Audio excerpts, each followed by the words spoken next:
Hello student, education Gurukul for you में आपका एक बार फिर से स्वागत है। स्टूडेंट, आज हम पढ़ेंगे ओम्स लॉ क्या है, इसके बाद रेजिस्टेंस। तो शुरू करते हैं सबसे पहले ओम्स लॉ में।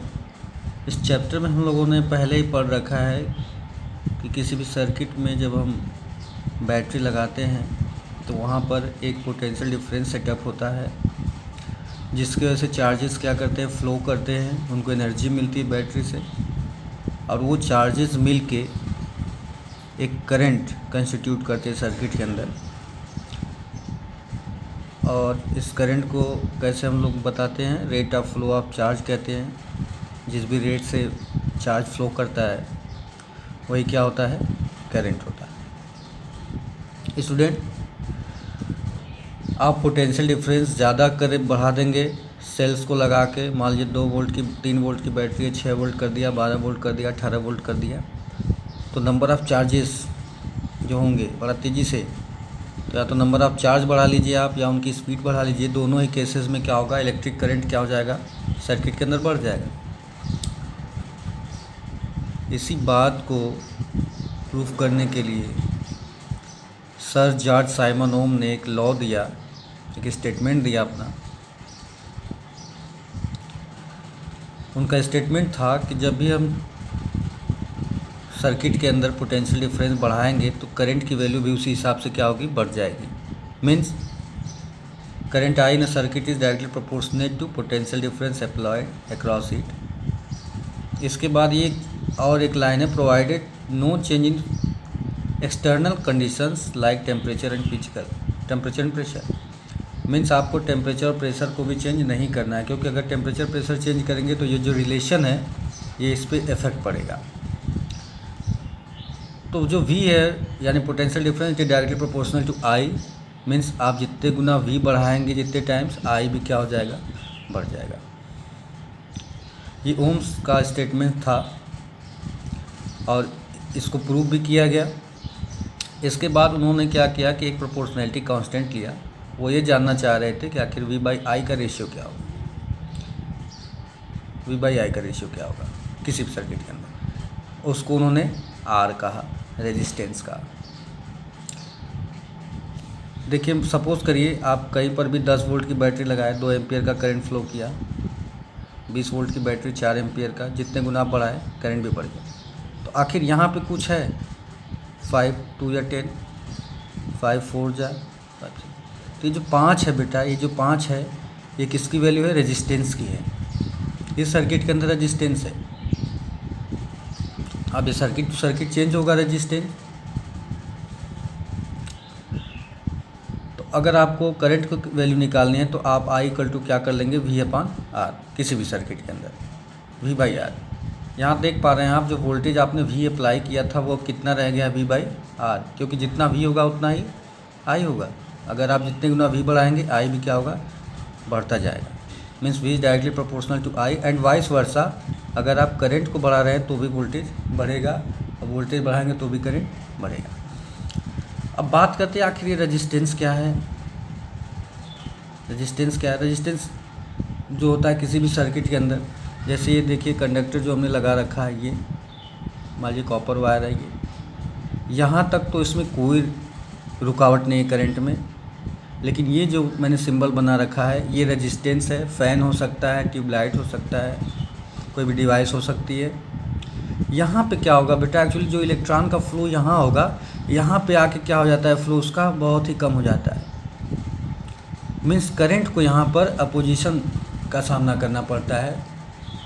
जैसे आप सड़क पे चल रहे होते हैं तो कहीं पर ज़्यादा रश होता है, कहीं पर कम होता है, बिल्कुल वैसे ही है। अब ये रेजिस्टेंस जैसा रहेगा वैसा ही अपोजिशन मिलेगा करंट को।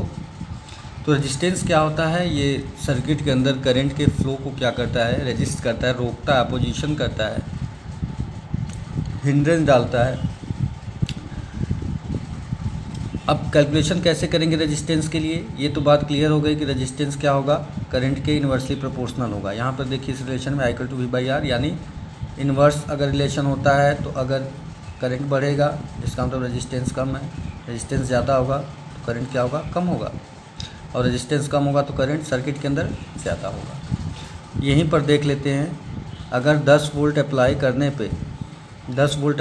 पे अगर आपको 5 एम्पियर का करंट मिलता है यहाँ पे बेटा 5 एम्पियर का, तो इसका मतलब रेजिस्टेंस कितना होता है 2। तो देखिए रेजिस्टेंस कम होगा तो ही करंट ज़्यादा होगा, मीन्स इसका मल्टीपल एक वोल्टेज ही आएगा।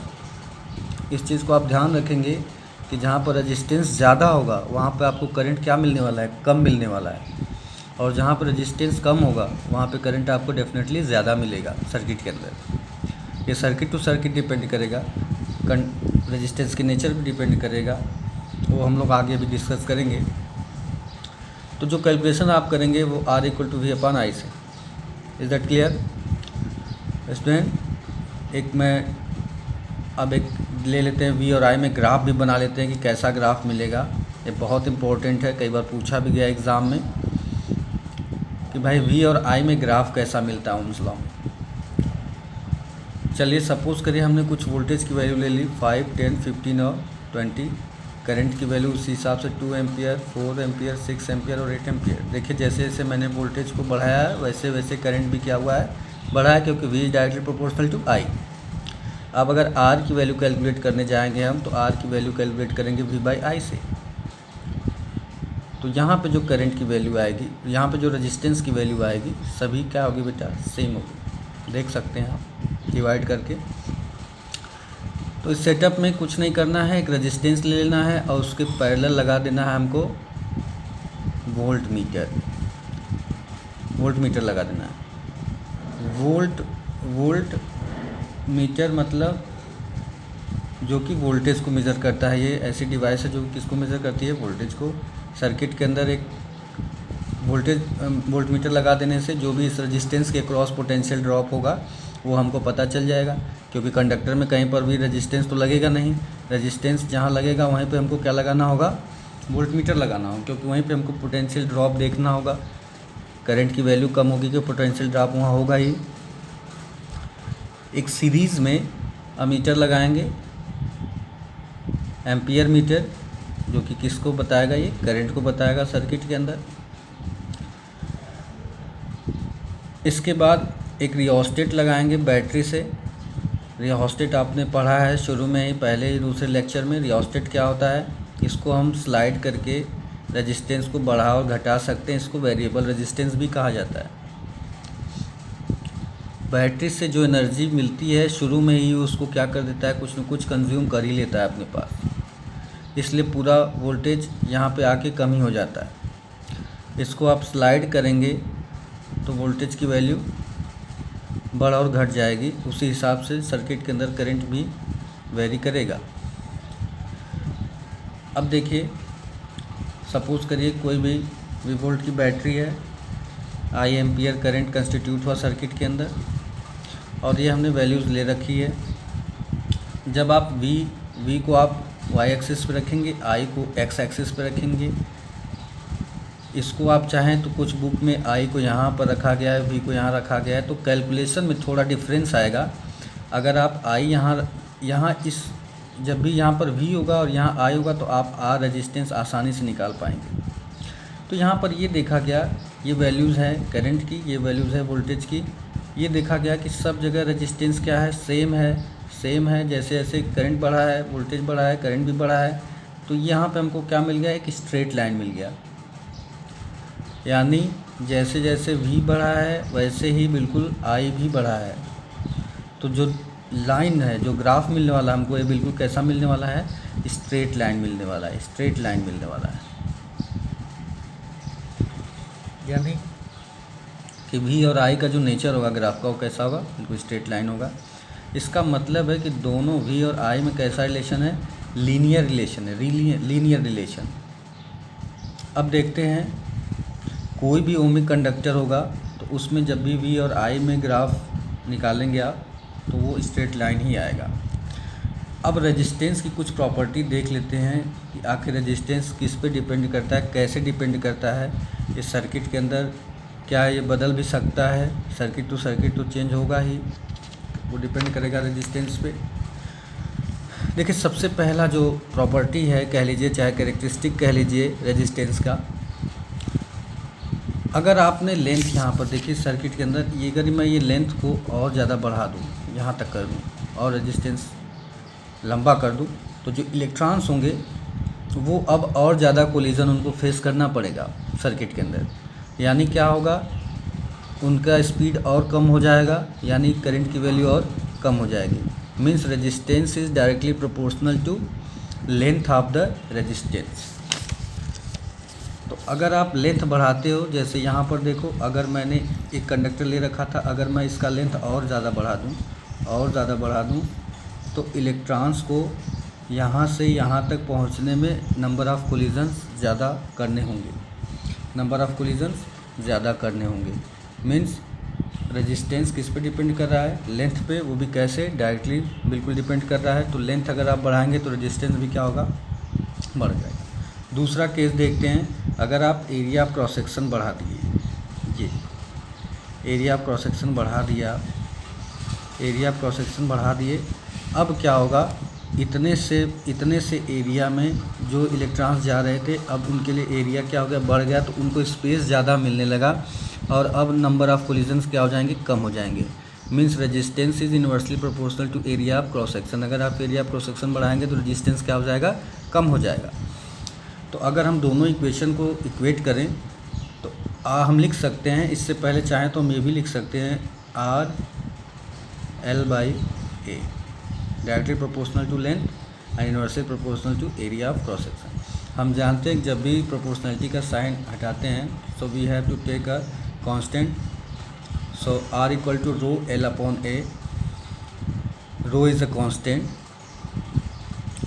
And rho is equal to R into A divided by L। अब देखिए रो क्या है, व्हाट इज़ रो। रो को डिफाइन करेंगे, रो क्या है, ये भी एक रेजिस्टेंस है, लेकिन इसके लिए शर्त है कि ये रेजिस्टेंस तभी बताएगा जब आप जो भी कंडक्टर ले रखे हैं उसका लेंथ 1 मीटर हो और एरिया कितना हो, 1। क्योंकि देखिए A को 1 कर लेंगे और लेंथ को भी 1 कर लेंगे तो रो किसके बराबर हो जाएगा, R के बराबर हो जाएगा। इसीलिए इसको स्पेसिफिक रेजिस्टेंस भी कहा जाता है, क्योंकि ये क्या कर रहा है, यूनिट लेंथ और यूनिट एरिया पे बता रहा है रेजिस्टेंस, तो इसलिए इसका नाम क्या है भाई, स्पेसिफिक रेजिस्टेंस। और रेजिस्टिविटी भी कहा जाता है, ये मटेरियल की प्रॉपर्टी होती है। क्योंकि अगर आपसे कोई कहे कि क्या रेजिस्टिविटी या स्पेसिफिक रेजिस्टेंस लेंथ पे डिपेंड करती है, बिल्कुल नहीं, क्योंकि ये 1 मीटर लेंथ के लिए डिफ़ाइन ही है, इसलिए इसका डायमेंशन से कोई लेना देना नहीं है कंडक्टर के। तो ये मटेरियलिस्टिक प्रॉपर्टी है। ये देखिए, मान लीजिए कोई कंडक्टर आपके पास है जो 1 मीटर लेंथ का है और उसका एरिया क्रॉस सेक्शन कितना है, 1 मीटर स्क्वायर है, तो उसमें जो रेजिस्टेंस होगा वो एग्जैक्टली स्पेसिफिक रेजिस्टेंस ही बताएगा। अब ये आप यहाँ पे कॉपर का वायर ले लीजिए, एल्युमिनियम का वायर ले लीजिए, सभी के लिए रो की वैल्यू अलग अलग आएगी। मीन्स मटेरियल चेंज कर रहे हैं आप, तो रो की वैल्यू भी क्या हो रही है, चेंज हो रही है। तो जो स्पेसिफिक रेजिस्टेंस है या रेजिस्टिविटी जिसको कहते हैं, वो डायमेंशन पे डिपेंड नहीं करती, यानी लेंथ और एरिया ऑफ क्रॉस सेक्शन पे नहीं करती, बल्कि मटेरियल के नेचर पे डिपेंड करती, किस मटेरियल का कंडक्टर बना हुआ है। तो अगर आप चाहें तो एक यूनिट क्यूब भी ले सकते हैं। यूनिट क्यूब का मतलब जिसका लेंथ 1 मीटर हो, ब्रेथ 1 मीटर हो और वह हाइट भी 1 मीटर हो। अब देखिए लेंथ 1 मीटर हो गया, और अगर आप इस फेस का एरिया निकालेंगे, तो कितना हो जाएगा, 1 मीटर स्क्वायर हो जाएगा। इस फेस का एरिया भी कितना हो जाएगा, 1 मीटर स्क्वायर हो जाएगा, यानी ये यूनिट क्यूब कहा जाएगा। तो इसके अपोजिट फेसेस में जितने रेजिस्टेंस लगेंगे, अपोजिट फेसेस में, उसको भी आप क्या कह सकते हो कि वो क्या है, रेजिस्टेंस के बराबर है, और वो क्या है, रो है। तो आप इसका एक और डेफिनेशन दे सकते हो, specific resistance of material resistance across 2 opposite faces of unit cube. 2 opposite faces के बीच में जो रेजिस्टेंस लगेगा उसको भी आप क्या कह सकते हो, स्पेसिफिक रेजिस्टेंस कह सकते हो, क्योंकि एक स्पेसिफाई लेंथ पे बताया जा रहा है, यूनिट लेंथ पे बताया जा रहा है, unit area of cross section पे बताया जा रहा है। चलिए अब आगे बढ़ते हुए निकालते हैं कि रेजिस्टेंस की यूनिट क्या होगी।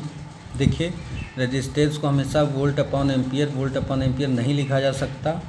R इक्वल टू V/I आप पहले से जानते हैं ओम्स लॉ से, इसीलिए उनके नेम के रिस्पेक्ट में वोल्ट अपॉन एम्पियर को क्या कह दिया गया, ओम कह दिया गया।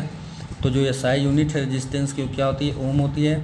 और उसका एक सिंबल ऐसे होता है, सिंबल, ये ओम का सिंबल है। अब अगर आपको डिफ़ाइन करना पड़ जाए कि भाई 1 ओम रेजिस्टेंस क्या होता है, तो सपोज़ करिए कोई भी रजिस्टर है, उसके क्रॉस 1 वोल्ट की बैटरी है, अगर उसमें 1 एम्पियर का करंट फ्लो कर रहा है, then the resistance is 1 ohm. Okay, 1 ohm is resistance of that conductor in which current flowing is 1 ampere when potential difference applied is across it is 1 volt। अगर किसी भी सर्किट के अंदर 1 volt का potential difference है और उसमें 1 ampere का करंट फ्लो कर रहा है, तो इसका मतलब होगा वहाँ पे जो रेजिस्टेंस होगा वो कितना लग रहा है भाई, 1 ओम का रेजिस्टेंस वहाँ पर लगा हुआ है। अब बात कर लेते हैं थोड़ा सा यूनिट के बारे में, रेजिस्टिविटी के। तो रेजिस्टिविटी का फार्मूला यहाँ देख ही रहे हैं आप, rho equal to R A upon L. Resistance की यूनिट हो जाएगी ओम, और एरिया ऑफ क्रॉस सेक्शन का क्या हो जाएगा भाई, एरिया है तो मीटर स्क्वायर, एसआई यूनिट, और लेंथ का हो जाएगा मीटर। तो ये जो मीटर स्क्वायर होगा ये इस मीटर से 1 मीटर कैंसिल हो जाएगा, तो रेजिस्टिविटी की जो यूनिट आएगी वो क्या आ जाएगी भाई, ओम और मीटर आ जाएगी। तो ये जो आपका रेजिस्टिविटी का जो यूनिट होगा या स्पेसिफिक रेजिस्टेंस का होगा वो क्या होगा, ओम मीटर होगा, यानी ओम मीटर, यानी रेजिस्टेंस आप बता रहे हैं पर मीटर। ठीक है, तो इस बात को याद रखेंगे। तो आज हम लोगों ने ओम्स लॉ पढ़ा, स्पेसिफिक रेजिस्टेंस पढ़ा, रेजिस्टेंस पढ़ा, कुछ फैक्टर जो रेजिस्टेंस को अफेक्ट कर सकते हैं जैसे लेंथ और एरिया ऑफ क्रॉस सेक्शन, उनको पढ़ा। अब एक चीज़ और है, रेजिस्टेंस टेम्परेचर पे भी डिपेंड करता है, इसलिए मैंने बोला था ओम्स लॉ के स्टेटमेंट में कि ये भी ध्यान रखेंगे कि फिजिकल कंडीशन आपको चेंज नहीं करनी है, यानी टेम्परेचर और प्रेशर को चेंज नहीं करना है, तभी V directly proportional to I या I directly proportional to V आएगा। Okay student, thank you.